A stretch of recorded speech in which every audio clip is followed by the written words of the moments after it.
One of you has been wasting my college fund. Ong toi noi. Zhang bin then den muc quinca, can fong im bat trong motga di dang so. Toi no rat ro tsai koan kok du. Vichi mot ka thoi kung, du keen moi on mat trong bua toi, Thanksgiving hum I do don vi. Ifia, toi nu the toi voa lam ju gi, du kong to the Thursday. In hung moi chi and kong bat dao du. No bat dao 24 geo truok, kai toi byuk suang xe taxi truok, din Thursday Whitmore. Mot toa na kong lo nam tach beat jua, and hung hong. K tri la mua Thursday, qua ku nguai o jiao ko. Kong kai lan but. Mui la ko va on den vang tu qua so lon keen toi ko kim jiak nu min dang byuk veo mot the gioi kong thwak vi min. Toi la Ethan Carter. Va moi lon tro li noi nai. Toi du ko kim jiak nu dang dong mot vi dien ma toi chua bao gio duok chan. Kin qua lon mora. Va nai lap tuc. Toi ne thay tien koi. Kong fi kio koi im apg din. Malakio koi quan hung nuoi de quin song trong su chik chan, rang ho dung tren nuoi kok. Oh, Ethan den roy ah. Lucas Whitmore cat jong nai kai thay toi. On ho toi. Hok dung han. Nuoi lon tik nak toi rang toi kong kung dang cap voi ho. On ta dung kan ka tang lon. Te cam ly ru nu the da, so hu ca, kan na nai tu lao. Hai von ka kong lai dung het tien hok fi cho may Thursday vio bo nua. Mot vi tien koi, heaving lin sung quan. Kong lon, in hung du de toi cam nen duok tsai cam jiak quan thwak, by dan jia, by soi moi, by zep veo mot6 tri thap han ma toi kong bao geo duok fep tran luan. Toi kong tra loi, kong 5 kong ko gi de noi. Ma vi toi beat, o day, loi noi qua toi kong bao geo ko trong luong. Sarah, mi toi, dean gang qua. Cham ne veo vitoi nu mot loi nakim lang. Siu de yen di Ethan. Ka noi du luan jong nu mot, sai chan mong kong du che lan. In hung ai kong. Jia vio rang no ko tok dung. Tuan in quan kan na. In hung buck, tran dat tien. In hung mon du noi that duok chan lok.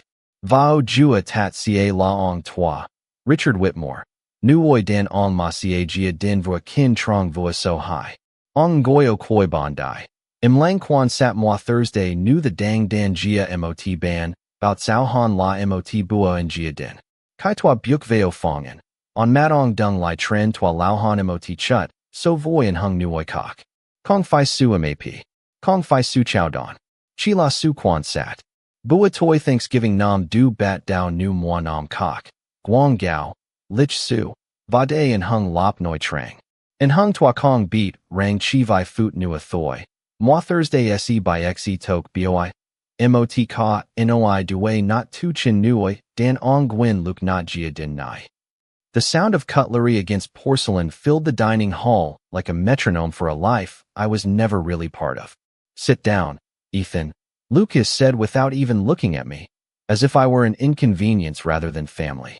You're making the staff nervous. A few chairs scraped. Laughter followed immediately, soft, controlled, almost polite. That was the worst kind. The kind that didn't need permission. I sat across from him at the long table. The Whitmore dining hall always felt less like a place to eat and more like a stage designed to make everyone aware of their place in the hierarchy. Crystal glasses reflected candlelight that felt too sharp, too intentional. And then, of course, there was him. Richard Whitmore. My grandfather. He hadn't spoken much since I arrived, which was normal. Silence was his preferred language. But silence from him never meant peace. It meant observation, calculation, like he was reading something no one else could see. Across from me, Lucas leaned toward his sister, Emily, whispering something that made her smirk. I didn't need to hear it to know it was about me. I had gotten used to that too. You still at that state college, right? Lucas suddenly asked, louder now, making sure the whole table could hear. Or did you finally upgrade to something less embarrassing? Lucas, my mother said quietly, warning in her voice, but it was weak, fragile, the kind of warning that already knew it would be ignored. I'm just asking, he shrugged. Grandpa funded it anyway. Might as well know where the money's going. That was when I felt it, the shift in attention. Not sudden, but collective, like a room slowly turning its head toward a sound. My throat tightened. I didn't ask for that fund. I never even saw the full terms of it. All I knew was that my tuition was covered, and that every year, the Whitmore family made sure I understood it wasn't a gift. It was something I was supposed to be grateful for, something I was supposed to carry like a label. Richard set his fork down. The sound was quiet, but it cut through everything. He wiped his mouth slowly, then looked at me for a long moment. Too long. And then he said it. Not loudly, not angrily, almost casually, like commenting on the weather. "Hope you're enjoying the college fund I gave you." For half a second, no one moved. Even Lucas stopped smiling. It was the kind of silence that didn't feel empty. It felt charged, like the air before a storm finally decides where to strike. My chest tightened, because I knew what it sounded like. It sounded like accusation, like I had done something with it, like I had wasted it. Lucas was the first to recover. Of course he was. "Wait," he said slowly, leaning back in his chair with a grin that was already forming again. "Grandpa, what do you mean by that?" But Richard didn't answer him. He was still looking at me. And in that moment, I realized something I couldn't explain yet, but would soon understand too clearly. This wasn't a casual remark. This was the beginning of something I hadn't seen coming. Lucas's grin didn't fade. If anything, it got sharper, like he had been waiting his entire life for that exact moment. "Wait, Grandpa." He leaned forward, tapping the table lightly with his fork. That sounded a lot like an accusation. Richard didn't look at him. He was still looking at me, and that alone made my stomach tighten further. I could feel it now. The shift in the room was no longer subtle. It wasn't just curiosity anymore. It was suspicion, the kind that spreads quietly, like ink in water, until everything looks darker than it actually is. "I didn't accuse anyone," Richard finally said. His voice was calm. Too calm. That made it worse. He reached for his glass of water, took a slow sip, and set it down with precise control. Every movement felt intentional, like he was delaying something on purpose. Lucas seized the gap instantly. "Then what did you mean?" he asked, louder now. "Because honestly, it sounds like Ethan here has been what? Misusing the college fund." A few soft gasps. Not loud enough to be dramatic, but enough to signal alignment. My mother shifted in her seat. I saw her fingers tighten around her napkin. She didn't look at me. Not fully. Not directly. That hurt more than Lucas's voice. "I haven't misused anything," I said, my voice coming out lower than I intended. It didn't matter. Because in that room, denial wasn't evidence. It was noise. Lucas leaned back, spreading his hands. "Sure. But you have to admit, it's weird, right?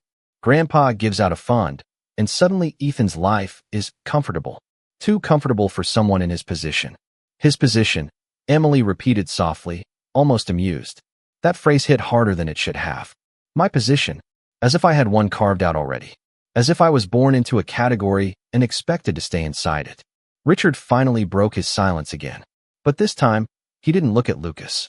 He looked at the entire table. "I gave that fund," he said slowly, "with conditions." The word conditions landed like a stone dropped into still water. Lucas blinked. Conditions? No one else spoke. Even the air felt like it was waiting. Richard continued. "Not everything in this family is a gift. Some things are tests." A cold feeling crawled up my spine. Tests. That was the first time I felt it. Something underneath the surface of everything I thought I knew. The college fund wasn't just money. It wasn't just support. It was something else entirely, and I had never once been told what I was being evaluated on. Lucas, of course, smiled again, but this time it was different. Less confident. More interested. "So you're saying," he said slowly, "that Ethan might have failed one?" My heart beat louder. Richard didn't answer immediately. Instead, he looked at me again. Longer this time. Like he was finally ready to stop observing and start revealing. And in that silence, I realized something terrifying. Whatever this test was, I was already inside it, and I had no idea what the rules were. The word conditions lingered in the air longer than anyone at the table seemed comfortable with. Lucas was the first to break it. Of course he was. "Conditions," he repeated, leaning back with a slow, amused smile. "That sounds dramatic, Grandpa. Are we talking about money conditions or moral philosophy conditions?" A few people chuckled, not because it was funny, but because it was easier than silence. Richard didn't react to Lucas at all. His attention stayed locked on me, like the rest of the room had faded into background noise he had already stopped caring about. That was when I started to feel it. Not just pressure, expectation. Like I was standing in a space where something had already been decided about me, and I was the only one who hadn't been told what it was. I didn't misuse anything, I said again, quieter this time, but steady enough to cut through the noise. Lucas tilted his head. That's an interesting answer, he said. No, of course not. Just defense. Emily let out a small laugh under her breath. He always talks like that, she murmured. Like he's trying to convince himself. My mother finally looked at me then, but only for a second. Her eyes carried something I couldn't fully read. Fear? Guilt? Or maybe just exhaustion from years of this family dynamic repeating itself in different forms. Richard set his glass down again. This time, the sound was heavier. Intentional. He folded his hands on the table, and for the first time that night, he leaned forward slightly. I think, he said slowly, there's been a misunderstanding about what I gave you. Lucas's eyebrows lifted. A misunderstanding? That's one way to put it. Richard ignored him. His voice stayed calm, but there was something underneath it now. A shift, like the surface had cracked just enough to let something sharper through. That college fund, he continued, was never meant to be spent freely. A pause. Not silence, something more loaded than that. Even the staff near the edges of the room stopped moving. Lucas blinked once. Twice. Wait, he said, suddenly less confident. So what was it meant for then? Richard finally looked at him. And when he answered, it wasn't loud, but it hit every corner of the room anyway. A test, he said. My stomach dropped. Because that word again, test, was starting to feel less like a concept and more like a trap I had been walking through without realizing it. Lucas let out a short laugh, but it didn't land right. A test of what? How to survive tuition without complaining. No, Richard said simply. Then his eyes shifted back to me. And for the first time, I saw something different there.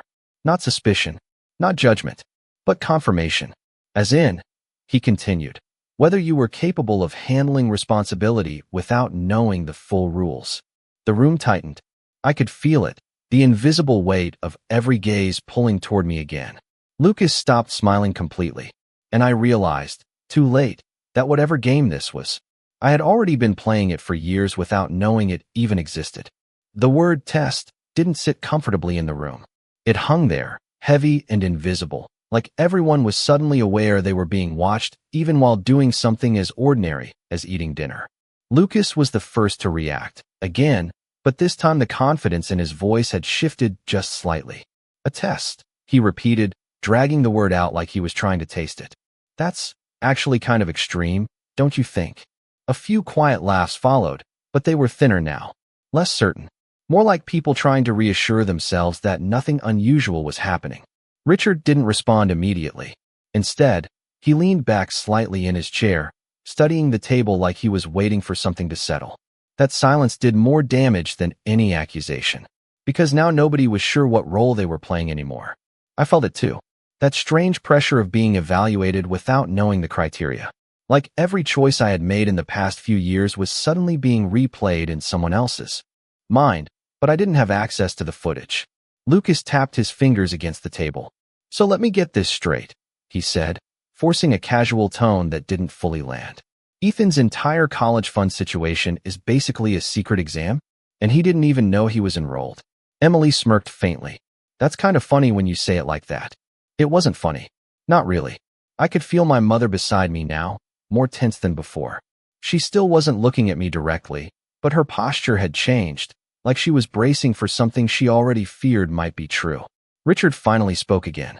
Yes, he said simply. One word. Clean. Final. No room for interpretation. Lucas exhaled through his nose, leaning back as if trying to physically distance himself from the idea. Okay, but that doesn't make sense. Why would you do that to him? Just tell him what you expect. Richard's eyes flicked briefly toward him. For the same reason you don't give a map to someone you want to understand direction, he said. You see what they choose when they're not guided. That line changed the atmosphere again. Not louder, just deeper. Something about it made the room feel smaller, like the walls had moved in slightly. I swallowed, because suddenly I wasn't just hearing about a test. I was realizing I might be one of its subjects. Lucas shook his head. That still doesn't explain anything. What exactly are you testing? Grades? Money habits? Life choices? Richard didn't answer immediately. Instead, he turned his attention back to me again. And this time, It wasn't just observation anymore. It felt like arrival. Responsibility, he said finally. Without entitlement. The phrase hit harder than I expected, because it implied something uncomfortable, something I hadn't been allowed to question before. That maybe everything I thought I was given freely wasn't meant to be free at all. Lucas opened his mouth again, but no sound came out immediately. For once, he looked like he was searching for footing instead of trying to dominate the conversation. I, on the other hand, couldn't move, because I suddenly realized the most unsettling part of all this wasn't the test itself. It was the possibility that I had already been graded long before this dinner ever began. Silence didn't last long in the Whitmore dining hall. It never did. It only waited for the right person to break it. Lucas leaned forward first, like he physically couldn't tolerate not being in control of the conversation. "Okay," he said slowly, eyes flicking between me and Grandpa Richard. "So if this is a test, what happens when someone fails?" That question changed the air instantly. Not because it was clever, but because it was the first time someone had asked the one question nobody wanted answered. Richard didn't respond immediately. Instead, he studied Lucas for a moment, almost as if evaluating whether he was worth the explanation at all. That alone made Lucas shift slightly in his seat. Finally, Richard spoke. Then they receive exactly what they've earned. No emotion, no hesitation, just certainty. Emily let out a small breath, half laugh, half discomfort. "That sounds a bit harsh, doesn't it?" Richard turned his gaze toward her. "It's not harsh," he said calmly. "It's consistent." I felt my hands tighten under the table. Because consistent is what people say when they don't want to admit something is cruel. Lucas tapped the table again, faster this time. "So what?" he said, forcing a grin that didn't match his eyes. "Ethan here is either about to be rewarded, or what?" Cut off. A few nervous laughs followed. Even Lucas seemed to realize too late that he was pushing too hard, but he couldn't stop now. Not in front of everyone. Richard finally looked back at me, and this time, his expression changed slightly. Not warmer, just more direct. "You're all thinking too small," he said. That stopped Lucas mid-breath. The room tightened again.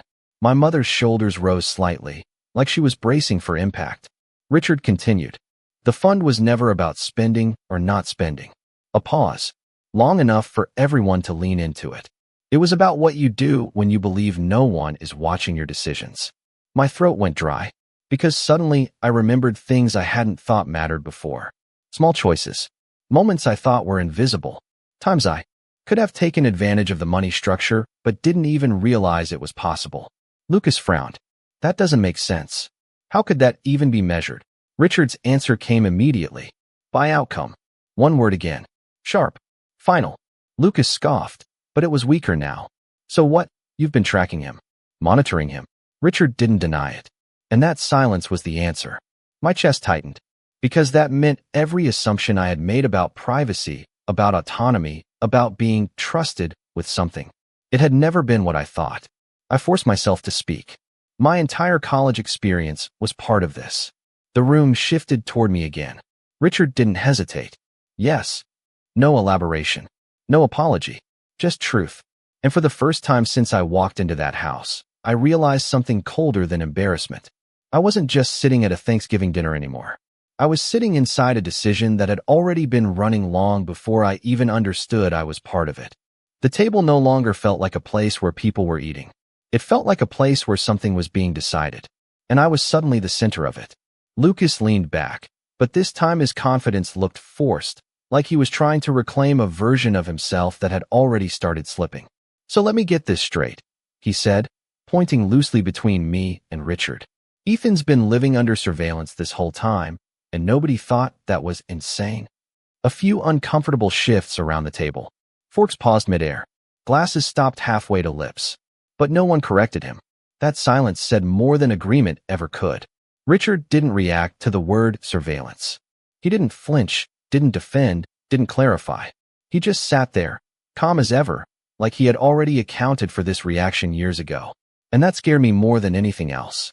Lucas noticed my silence and pressed harder. "Come on," he said, turning fully toward me now. "Did you know? Did you actually know you were being watched the entire time?" Every eye at the table shifted to me again. This time, it felt heavier. Not curiosity. Pressure. I swallowed. "I didn't know it was like this," I said slowly. I thought it was just financial support. That's what everyone told me. A bitter laugh escaped Lucas. Of course you didn't, he said. That's convenient. My jaw tightened, but before I could respond, Richard finally spoke again. And that, he said, is exactly why it works. The room went still again. Lucas frowned.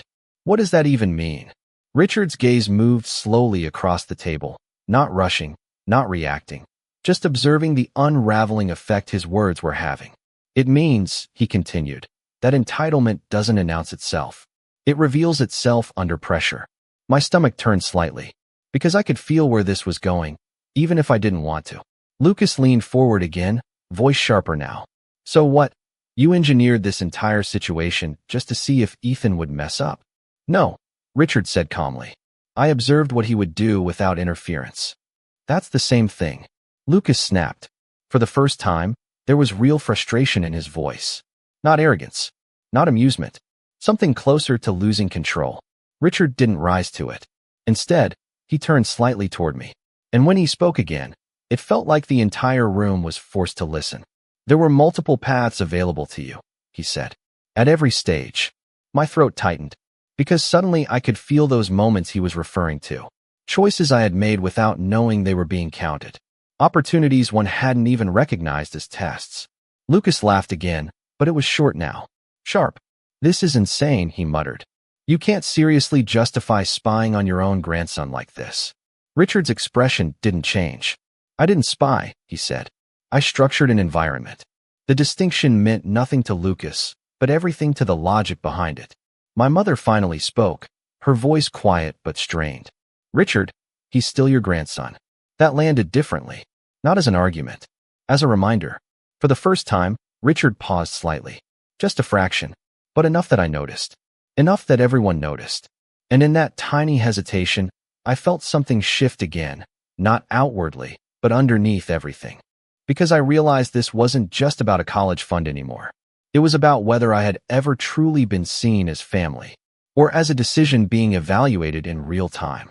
The silence after my mother spoke felt different. Not lighter, heavier, because it wasn't coming from accusation anymore. It was coming from something closer to pain. Richard, he's still your grandson. The words didn't echo in the room. They sank. For the first time that night, Richard didn't answer immediately. He looked at my mother, not like she was challenging him, but like she was reminding him of something he had already accounted for and chosen to override anyway. That pause changed everything. Lucas noticed it too.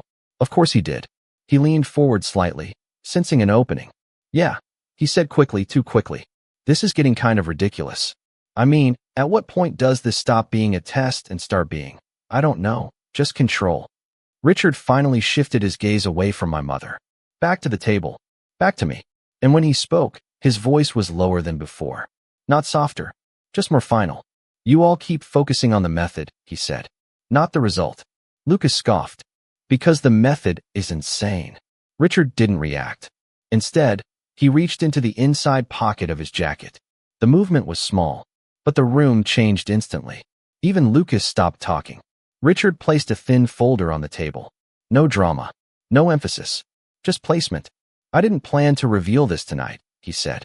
My chest tightened. Because that sentence never precedes anything small.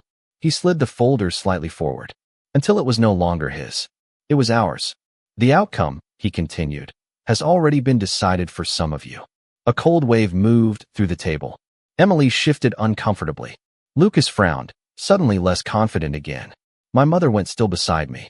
I didn't move. I couldn't. Lucas forced a laugh. Decided? You're talking like this is some kind of inheritance game show. Richard ignored him. His eyes stayed on me. Ethan, he said. Just my name. But it felt heavier than anything else he had said that night. You never asked for preferential treatment, he continued. You never tried to manipulate the system when you realized it existed. My throat tightened. Because I hadn't known there was a system to manipulate. I watched what you did when you didn't know you were being evaluated, he said. A pause. And you did not fail. The room didn't react immediately. It took a second for the meaning to land. Lucas blinked. Wait, what? Richard finally opened the folder. Inside were documents. Numbers. Terms. But I couldn't focus on any of them yet. Because I was still stuck on the phrase. You did not fail. Lucas leaned forward sharply now, his voice rising. So what?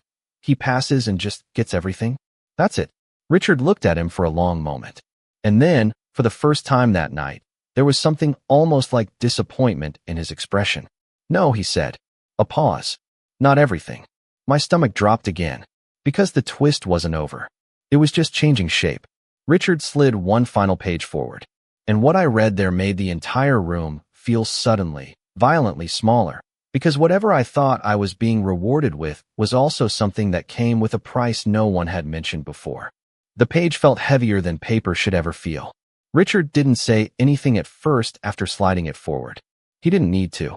The room had already shifted into something closer to judgment than conversation. Lucas was the first to move, leaning so far forward his chair creaked. What is that supposed to mean? He asked, voice tight now. Not everything. Richard didn't look at him. Instead, his eyes stayed on me. And that alone told me this was no longer a family discussion. It was final. You passed the financial discipline condition, Richard said calmly. But that was only one part of the structure. My fingers went cold under the table. One part. So there were more. Of course there were. Lucas let out a short, disbelieving laugh. You're joking. There are levels to this now. No, Richard said. Simple. Absolute. He tapped the document once with 2 fingers. This is the final condition. The room went still in a way that felt almost unnatural, like even the air had stopped trying to move. My mother's hand shifted slightly closer to mine, but didn't touch. Not yet. Like she was afraid touching me would make it more real. Richard finally spoke again. The college fund was never the reward, he said. It was the entry point. Lucas frowned hard now. Entry point to what? Richard exhaled slowly, as if the explanation had been waiting a long time to be said. To the Whitmore Succession Trust. That name hit differently, not because it was unfamiliar, but because it carried weight everyone at that table understood without needing explanation. Lucas went quiet for half a second. Then succession, he repeated, slower this time. You mean, yes, Richard interrupted. No hesitation. You are all part of a long-term evaluation for control of assets, leadership responsibility, and family governance. A ripple went through the table. Emily's face changed first, confusion turning into disbelief. Lucas actually laughed this time, but it broke halfway through. That's insane. There's no way you're handing anything like that to. His eyes flicked toward me mid-sentence, and stopped, because even he understood what wasn't being said out loud. Richard leaned back slightly. And Ethan, he continued, is the only one who has demonstrated the required behavioral profile without external awareness of evaluation. The silence after that was different. It wasn't shock anymore. It was recalibration. Everyone in the room was mentally rewriting everything they thought they knew about me. Lucas shook his head, faster now. No, this doesn't make sense. You've known him for years. He's not qualified for something like this. For the first time, Richard looked at Lucas directly, and his voice lowered just slightly. That, he said, is exactly why you were never considered for it. Lucas froze. The words didn't land like an insult.